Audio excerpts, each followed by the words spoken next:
진심으로 하는 헛소리, 영어로 불시시죠. 우리말로는 개소리라고 번역됩니다. 세상에 상식에선에서 다룰 수 없는 사람들이 있거든요. 진실이 중요한 게 아니에요. 자기 마음이 중요한 거지. 이런 식의 얘기들을 하는 사람들은 특히나 거리 두기를 잘 하셔야 돼요. 결코 가까이 하시면 안 되죠. 이런 사람들이 하는 얘기들이 바로 뭐냐?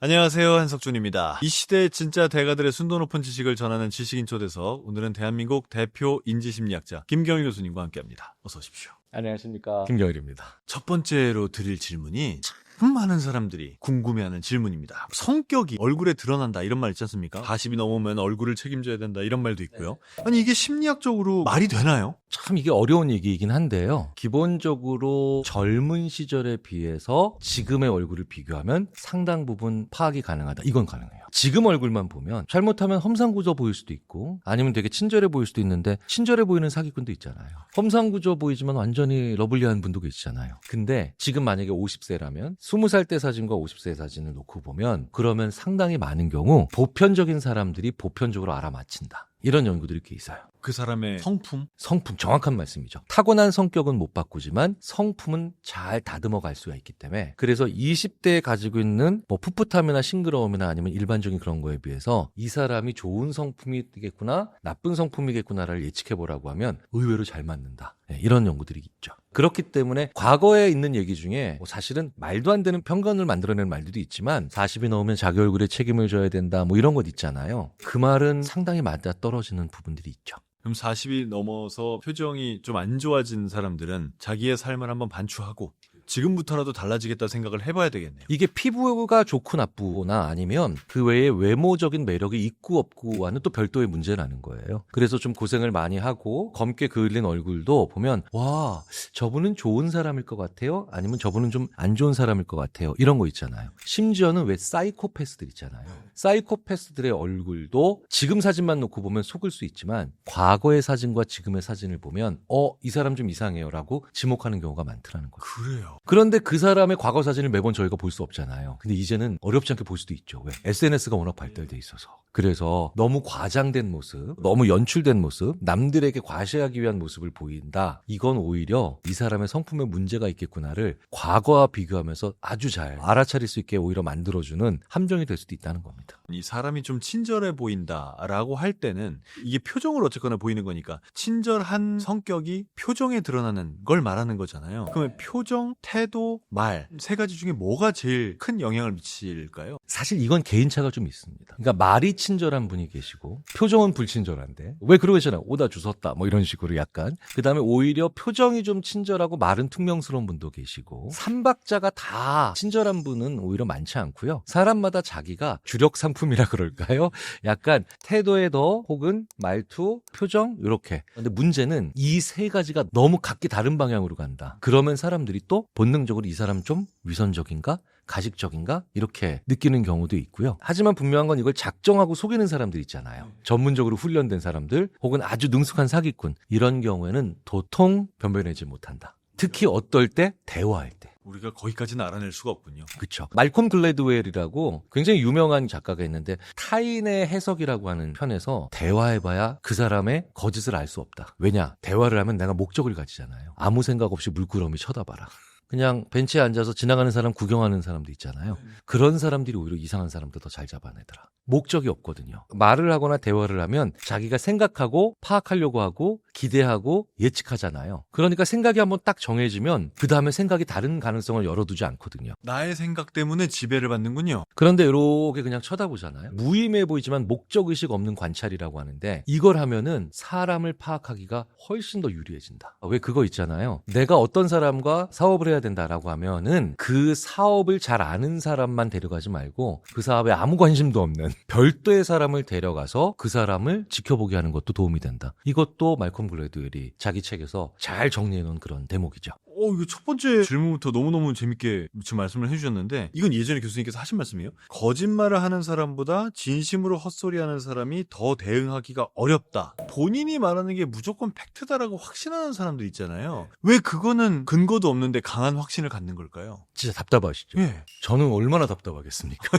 그리고 전 세계 수많은 심리학자들이 오죽하면 요새 거짓말 연구를 하지 않고 그 진심으로 하는 헛소리, 영어로 불시시죠. 우리말로는 개소리라고 번역됩니다. 아, 진짜로요? 네. 근데 그걸 학문적으로 개소리라고 할 수는 없지 않습니까? 그런데 너무 감사하게도 해리 프랭크퍼트라고 하는 프린스턴 대학 철학과 교수가 On Bullshit, 이게 굉장히 유명한 책이거든요. 그 책 제목이 출판사가 굉장히 고민을 하셨다 그러더라고요. 근데 개소리에 대하여.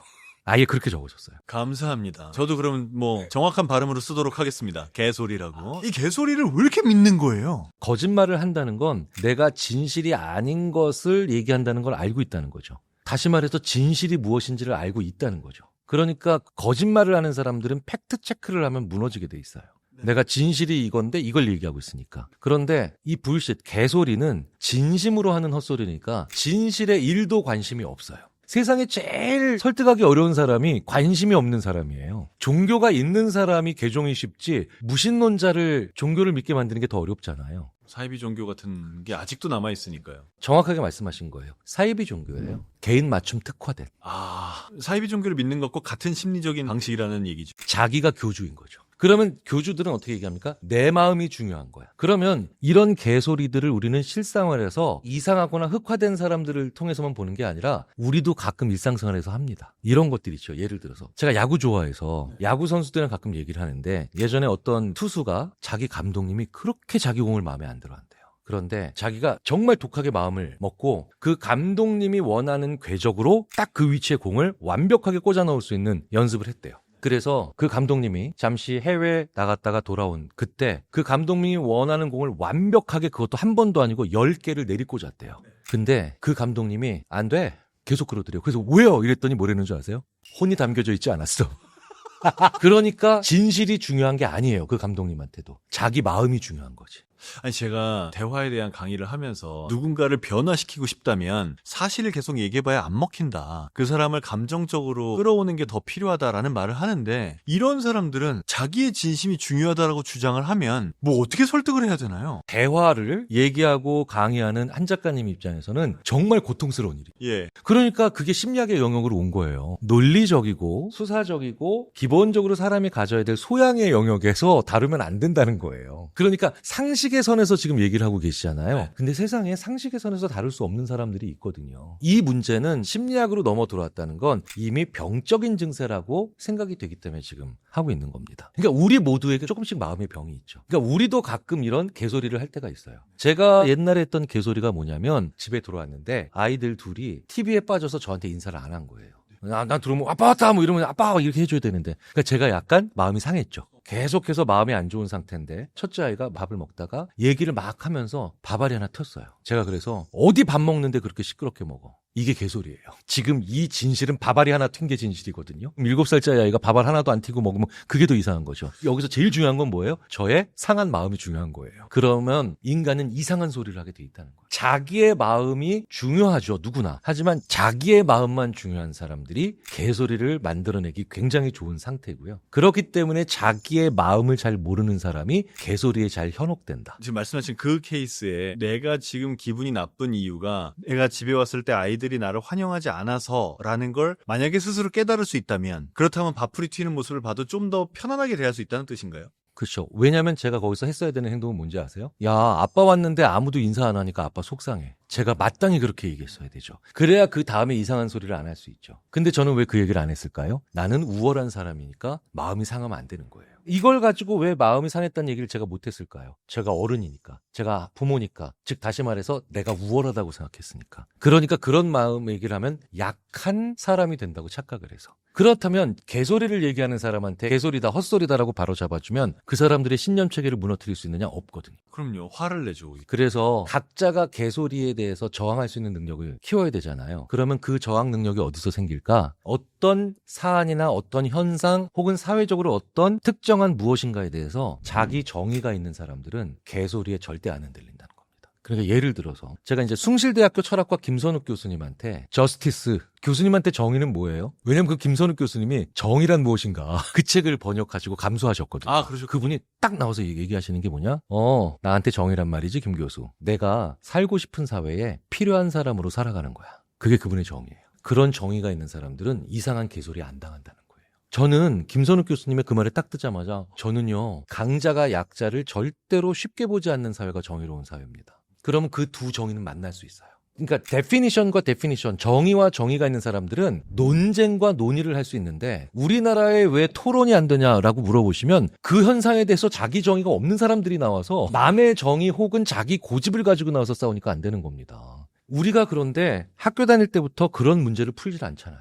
사랑에 대한 너의 정의를 써봐라. 성공에 대한 네 정의는 무엇이냐. 이런 걸 자꾸 해보잖아요. 그런 분들은 자기 정의를 고집하는 게 아니라 자기가 생각하지 못했던 정의를 가지고 있는 사람들을 만났을 때 자기 거랑 합치며 이걸 정교화라고 합니다. 다듬고 더 세심하고 뛰어나고 지혜로운 정의로 계속 가게 돼 있어요. 그런데 그게 없잖아요. 그러면 어떤 착각에 빠지기 쉽냐면 이렇게 표현합니다. 연구자들이 존재론적 착각에 쉽게 빠진다. 존재론적 착각이 뭐냐면 야, 곰 간 먹어. 너 간 안 좋대잖아.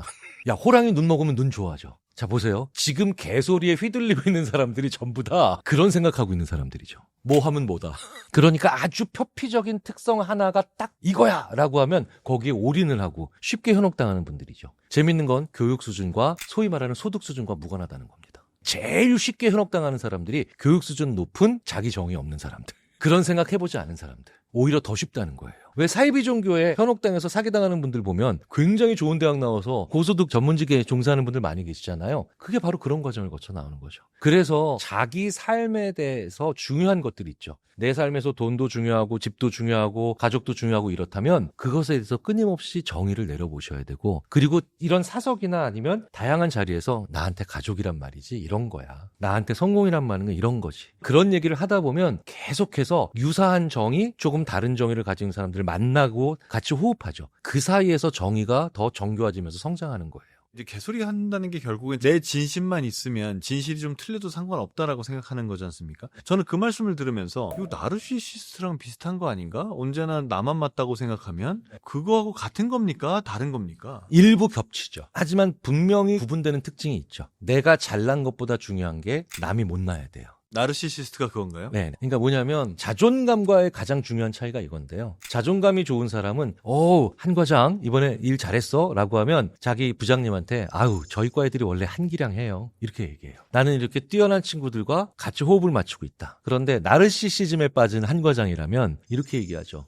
저희 과의 그 띨띨한 것들을 데리고 제가 이 일을 해놨어요 부장님. 왜 그러냐면 어렸을 때 과도한 칭찬이 원인이라고 많은 심리학자들이 보거든요. 그러니까 애가 걷기만 해도 난리가 나고 구구단만 외워도 천재가 되는 그런 집에서는 아이가 칭찬을 받는 건 참 좋은 건데 지나치게 매번 과하게 칭찬을 그것도 크게 해버리면 아이는 항상 이만큼을 기대하죠. 근데 내가 이만큼밖에 못했어요. 그럼 다른 애가 이만큼 떨어져야 되죠. 그러니까 내가 100점 맞는 것보다 다른 아이들이 100점을 못 맞는 게 더 중요해지는. 그게 나르시시즘의 가장 중요한 거거든요. 근데 재밌는 건 그 나르시시스트들이 개소리를 잘하죠. 왜겠어요? 내가 100점을 내 실력으로 맞을 수 있다 하더라도 멀쩡한 다른 친구들이나 동료들을 낮춰야 되니까. 그러니까 넌 내려가. 그건 내 진심이죠. 그런데 진실에 기초해서 그걸 못하죠. 그러니까 예를 들자면 이런 거죠. 특정 지역 출신들은 원래 후져. 어디 여자가 감히. 그러니까 이런 사람들이 하는 얘기들이 바로 뭐냐? 내가 올라가는 것보다 얘가 내려가야 되는 사람들이에요. 그러니까 이런 식의 얘기들을 하는 사람들은 결코 가까이 하시면 안 되죠. 이런 사람들은 반드시 내가 측근이 될수록 나를 주저앉히죠. 나르시시스트는 절대 가까이 가지 말라는 말씀을 하셨는데 가까이 안 할 수 없는 사람들도 있지 않습니까? 가족일 수도 있고 동료나 상사일 수도 있고. 그럼 어떻게 돼야 되나? 대부분 지금 이런 질문을 하시는 건 제가 김 부장인데 한석준 작가님이 상무가 아니라 제 밑에 있는 과장이기 때문에 이런 말씀을 하시는 거죠. 왜냐하면 저보다 높은 상무시라면 야 김 부장 저리 가 하고 쳐내기가 쉬우니까 일단 나에 대한 얘기를 다른 사람과 은밀하게 할 때가 제일 위험하겠죠. 그러니까 제가 공개된 자리에서 한석준 과장은 후져 일 못해 이렇게 얘기하면 왜 힘들어집니까? 진실을 누군가가 요구하죠. 진짜요? 라고 하면서. 그런데 진실을 요구하지 않아도 되는 상황들은 대부분 은밀하고 혹은 독대하는 관계잖아요. 그러니까 어떤 종류든 진실에 쉽게 들어갈 수 없는 말들을 한다는 거예요. 이런 말들을 내가 듣지 않으려면 내가 그분이랑 안 친하다라는 걸 명시하셔야 돼요. 그래야 그 위에 상무님도 안 친하니까 하는 소리겠거니 라고 생각할 수 있군요. 그러면 그 사람이 악의적으로 한 과장님한테 했던 얘기가 정당성을 확보하기가 쉽지 않잖아요.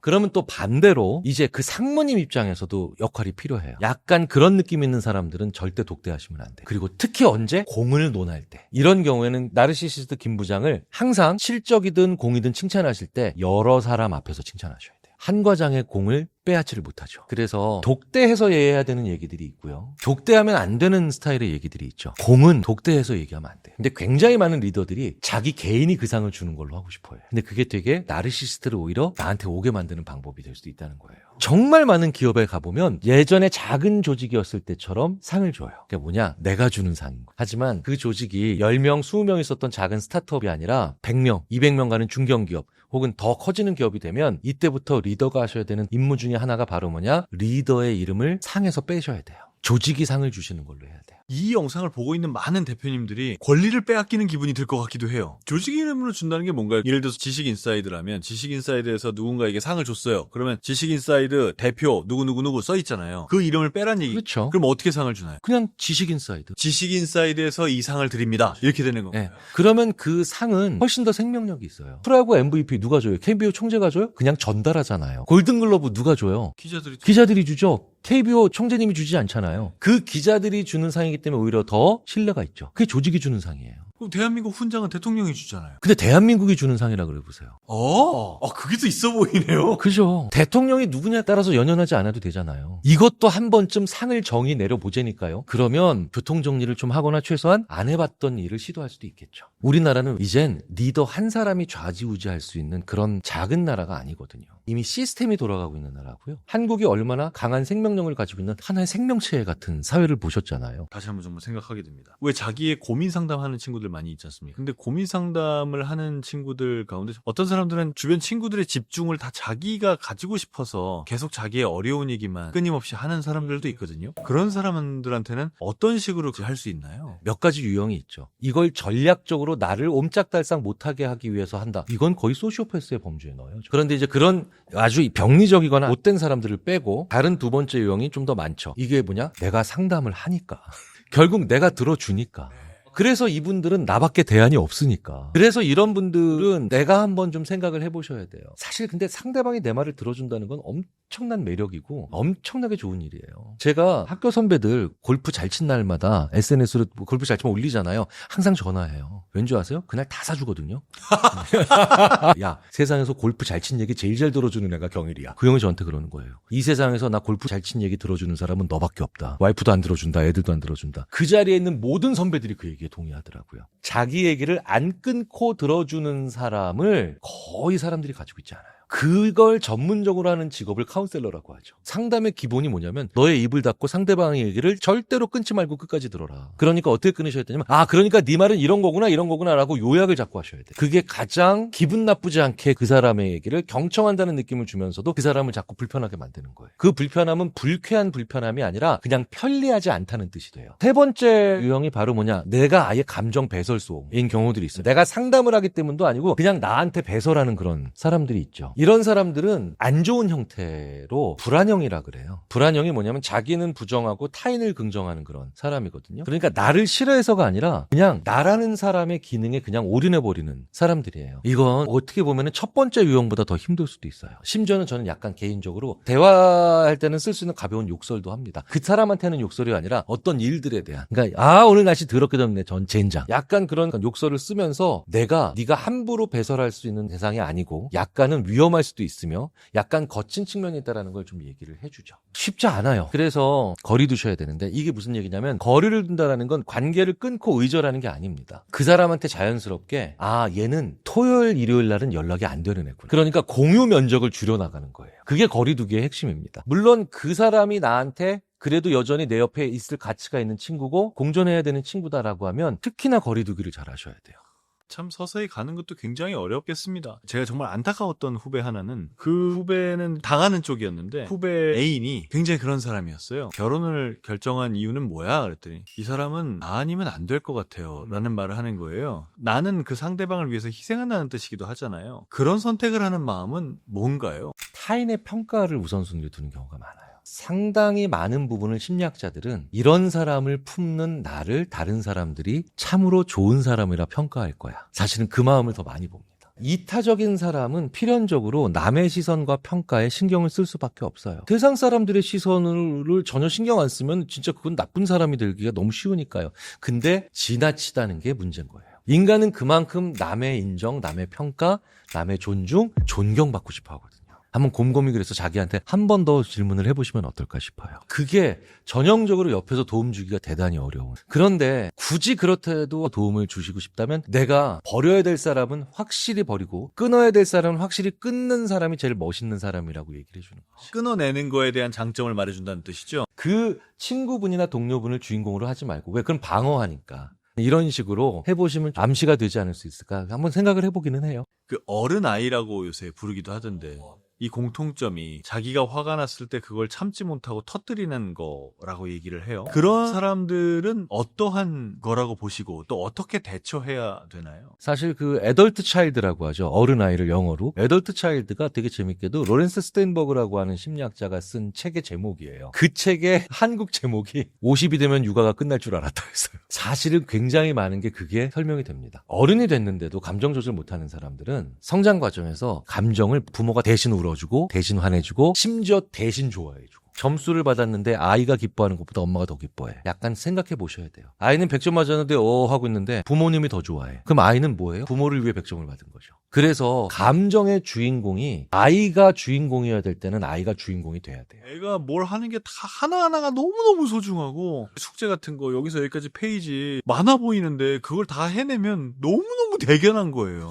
못 감추겠는 거죠. 그러니까 좋아하시지 말란 얘기가 아니라 아이가 먼저 자기 감정을 드러내고 그걸 보고 나중에 부모님이 감정을 내야지 부모님이 먼저 감정을 내버리잖아요. 그러면 이 감정의 주인공이 부모님인 거예요. 저를 위해서 숙제를 한 거군요. 예. 그런데 그 감정 조절이 잘 안 되는 사람들의 특징이 바로 뭐냐? 부모가 그걸 빼앗은 정도도 아니고 아예 막은 사람들입니다. 남자애는 화내는 거 아니야. 화라는 감정을 표출할 기회를 상실하죠. 화를 조절할 수 있는 능력은 당연히 근처도 못 가는 거예요. 그럼 어떻게 해야 되느냐고 당연히 질문하시겠죠. 부모님이 하셔야 되는 건 아이가 화를 10점 만점에 2점으로 화내야 될 때는 2점으로 화를 내야 아이가 정상인 거죠. 2점에 맞지 않고 7점에 화를 내면 부모님이 이렇게 얘기해줘야 되죠. 네가 화를 내는 건 이해하는데 이렇게 큰 화를 내는 건 그건 잘못한 거야. 이렇게 정확하게 얘기를 해주셔야 돼요. 그 원천봉쇄를 하지 않았는데요? 라고 부모님들이 많이 항변하시거든요. 아니요, 하셨어요. 우리 애는 참 어른스러워. 어른스럽다라는 게 뭐냐면 기쁠 때 기뻐하지 않고 슬플 때 슬퍼하지 않고 감정을 조절하는 게 아니라 감정을 아예 표현하지 않는 거 있죠. 그때 어른스럽다는 얘기를 많이 해요. 아이는 아이다워야죠. 어른스럽다라는 건 우리 애는 비정상이란 뜻이에요. 저희 먼 친척분 한 분이 저희들 다 자고 있는 줄 알고 야 그래도 저기 애들 중에 경일이가 제일 어른스러워. 저는 유일하게 그날 밤에 잠을 자면서 화장실을 안 갔어요. 가면 안 될 것 같은 거예요. 네, 그 어린 나이에 자다가 화장실을 안 가는 게 어른스럽다라고 하는 말도 안 되는 생각을 6살 때 한 거예요. 그래서 그게 얼마나 황당한 일이에요. 그러니까 6살짜리의 세계관에서는 경일이는 어른스럽다는 얘기가 그런 말도 안 되는 행동을 하게 만든 거예요. 그래서 분노 조절 장애든 크지 못한 어른들의 많은 특징이 아이 때 어른 돼서 그래요. 이분들은 물리적으로 떨어져서 얘기하셔야 돼요. 그래서 약간 떨어져서 보시면 그 사람이 자기가 내는 격한 화가 약간 어색해지죠. 두 번째로 말을 느리게 하셔야 돼요. 느리면 화내기 어려워져요. 살짝 말을 느리게 하면서 상대방 말도 같이 느리게 만들어서 화를 누그러뜨리는 거죠. 셋째는 그 사람이 했던 격한 말을 그러니까 그래서 이렇다는 얘기군요 라고 한 번씩 따라해요. 그럼 그 사람은 거울 보는 것 같은 느낌을 받아요. 그러니까 선생님 말씀은 그 거지 같은 놈들이 선생님한테 찾아와서 개 같은 짓을 하셨다는 얘기죠. 그럼 그 사람이 약간 짐짓 놀랄 때가 있어요. 객관화가 되는군요. 예. 원래 화내는 사람한테 거울 보여주면 진정 효과가 있거든요. 마지막 질문은 실패를 받아들이는 힘에 대한 얘기입니다. 뭐 정말 사소한 실수나 사소한 실패를 했을 때 그냥 실패했다라고 받아들이는 게 아니라 내 인생이 망했다라고 받아들이는 경우가 있더라고요. 그게 한 번에 일어나는 일은 아닌 것 같아요. 옆에서 볼 때는 한 번의 작은 실수지만 이분은 굉장히 골문 상처가 한꺼번에 터지는 경우가 대부분입니다. 그러니까 일반적으로 그분은 자기한테 엄청난 실망을 하신 거다. 불가항력적인 힘으로 이 실패를 했다. 그럼 그렇게 안 무너지죠. 그런데 작은 실수가 왜 개선이 안 될까요? 저희들이 연구해보면 의외로 우리가 이상한 말을 해서 그렇다 그러는 겁니다. 내 그럴 줄 알았어. 이 말을 하면 안 된다는 거예요. 내 그럴 줄 알았어란 말을 하면 사람이 행동에 수정을 하지 않습니다. 알고 있었으니까. 내 그럴 줄 알았다고 하면 문제를 개선하는 게 아니라 문제를 회피하게 됩니다. 이게 특히 인지심리학 분야에서 거의 70년 이상 열심히 연구한 분야 중에 하나가 하인드사이트 바이어스, 사후 확증 편향. 어떤 일이 일어나고 난 다음에 그 일이 마치 일어날 줄을 알고 있었던 것처럼 행동하는 모든 사람들이 빠질 수밖에 없는 함정, 학습이 일어나지 않는다. 그러니 성장도 하지 않고 문제를 개선하지도 않는다. 특히 한국 문화가 좀 점잖고 나이 들어가면서 어른임을 강조하는 문화가 있는데 사소하더라도 몰랐거나 실수했으면 놀라고 흔쾌히 인정하고 이렇게 계속 옆 사람한테 얘기하고 솔직히 고백하는 문화. 그게 오히려 성장을 만드는데요. 민망하시다면 자기만의 시그니처를 만드시는 것도 괜찮아요. 내가 실수할 때마다 실수를 유쾌하게 인정할 수 있는 나만의 시그니처 행위나 아니면 멘트를 만들어낸다. 좀 당부드리고 싶어요. 그래서 자기가 무엇을 실수했는지 인정해야 뇌가 실수하지 않은 부분에 대한 자신감도 키워요. 우리가 그런 것들을 좀 더 문화적으로 좀 잘 도와줄 수 있는 교육 현장에서 우리가 그런 퇴로들이나 심리적인 탈출구들 아니면 그런 배려들을 좀 더 할 수 있는 심리적으로 조금 친절한 사회가 됐으면 좋겠습니다. 여러분 재밌으셨어요? 오늘 굉장히 머리가 복잡했을 것 같습니다. 오늘 나왔던 얘기들 가운데 여러분이 마음에 드는 그 한두 가지 얘기를 같이 본 사람들과 함께 토론해 볼 수 있는 그런 시간을 가지면 훨씬 더 좋지 않을까 합니다. 자, 지식인 초대석 오늘 여기서 마치겠습니다. 고맙습니다.